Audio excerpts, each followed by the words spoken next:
un génocide, ce qui se passe à Gaza. Ça n'est Un génocide à Gaza, je ne crois pas du tout cela. Le génocide, monsieur, qui est un mensonge d'ailleurs perpétré dans le monde entier. Alors si, c'est bien un génocide qui est en cours à Gaza.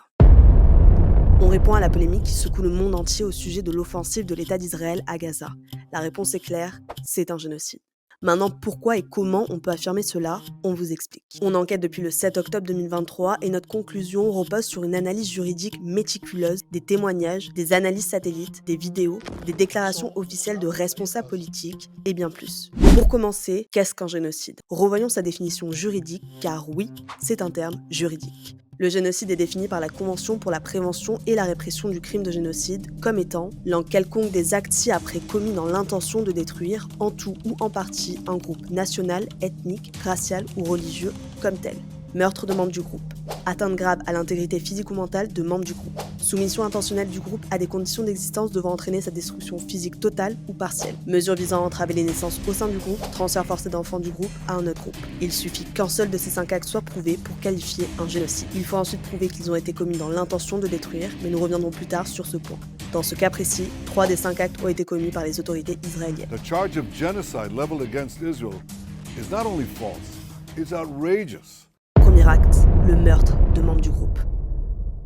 Entre octobre 2023 et octobre 2024, on compte plus de 42 000 personnes tuées, et ça, c'est sans compter les corps encore ensevelis sous les décombres. 60% des victimes étaient des enfants, des femmes et des personnes âgées. Des familles entières sur plusieurs générations ont été anéanties.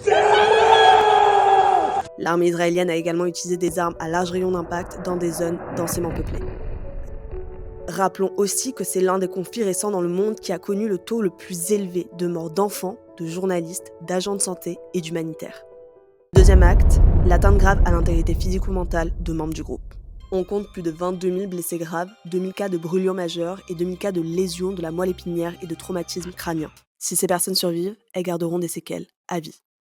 Troisième acte, la soumission intentionnelle du groupe à des conditions d'existence devant entraîner sa destruction physique, totale ou partielle. Plus de 2 millions de Gazaouis se trouvent dans une situation de risque de famine. 80% n'ont pas accès à l'eau potable.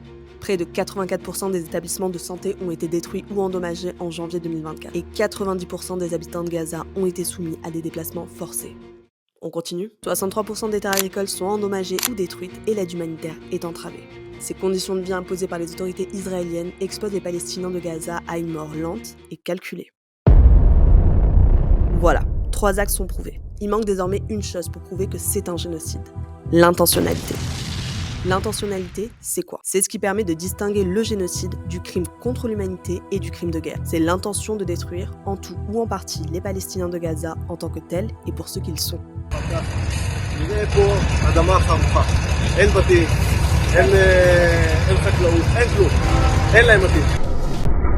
Des preuves permettent d'affirmer l'intentionnalité génocidaire d'Israël, comme les déclarations des autorités en charge de la campagne militaire, des schémas de comportement et de destruction, des attaques directes contre des civils et des biens civils, des bombardements délibérément aveugles, l'échelle, la nature, l'ampleur et le degré des pertes, le caractère systématique des actes illégaux, des vidéos de soldats israéliens appelant à la destruction de Gaza, et cette liste est non exhaustive. En plus de cela, on a analysé 102 déclarations faites par des responsables gouvernementaux, des officiels militaires de haut rang et des membres de la Knesset. Beaucoup sont déshumanisantes et racistes. אנחנו מטילים מצור מוחלט על העיר עזה.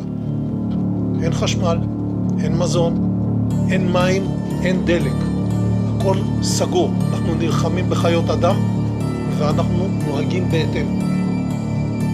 Voilà pourquoi c'est bien un génocide qui se déroule sous nos yeux. À tous les États qui continuent de soutenir Israël, vous risquez de vous rendre complice d'un génocide.